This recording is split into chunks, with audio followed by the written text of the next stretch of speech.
You ever have a recipe so ingrained in your head that you don't even need to look up anything anymore? Well, this is one of mine. No matter what time of year, chances are there's a big game looming and you're going to have people over to eat, drink, and be merry. Well, if you're like me, you need simple, quick, and delicious munchies to whip up, and this checks all those boxes. For those who have never heard of Salsa Verde, verde literally means green in Spanish. For good reason, because the heart of this delicious recipe is the tomatillo. Please ignore the L's. Get off, Napoleon. Make yourself a dang quesadilla. Why? The tomatillo sports the look of a small green tomato, but unlike the tomato, they're covered in a paper-like husk and have a sticky, water-soluble skin, so they're easy to wash. It has a distinctive, tart, mild green flavor that's perfect for cooking and pureeing into sauces, or in this case, salsas. Salsa is now the #1 condiment in America. Do you know why? Because people like to say salsa. This is Kitchen Serious. This salsa can be mild or burn your mouth off hot. It's all about choosing the peppers to roast alongside these guys. I've opted for a few serranos. These vary widely in heat, but they're usually hotter than your average jalapeno. Feel free to add whatever your preference. If you like the extreme heat, go for an habanero. Or if you want something mellow, you could opt for jalapenos, Anaheims, or even poblanos.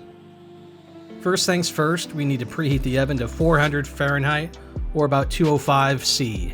Once the husks on the tomatillos have been removed, give them a good wash before you quarter those things up. We'll also chop up a medium onion. This doesn't need to be a fine dice or anything, because it's all going to get pureed later on. I like to keep mine in larger pieces. Give a few cloves of garlic a quick chop as well and throw them all into a plastic bag or large bowl.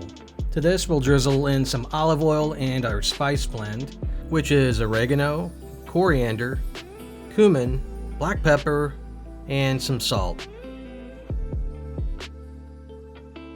Give them a toss and spread them onto a large foiled cookie sheet. The foil not only makes things easier to clean up, transferring all of this into a food processor will be so much easier. Make sure to spread these out as much as possible so we can maximize the char, which definitely adds something to this salsa.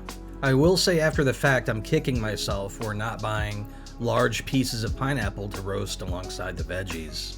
I would definitely go that route.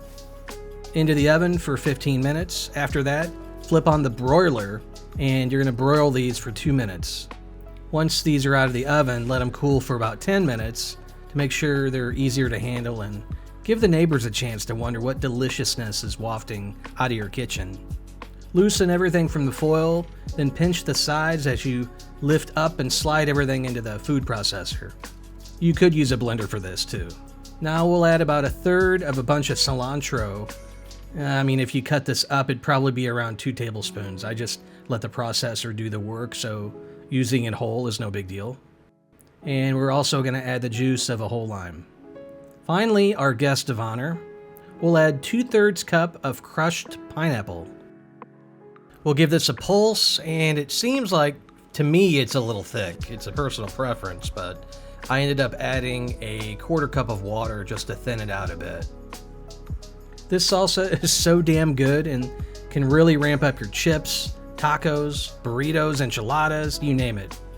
It's a perfect combination of sweet, spicy, and savory. If you want to whip this up yourself, here's your shopping list.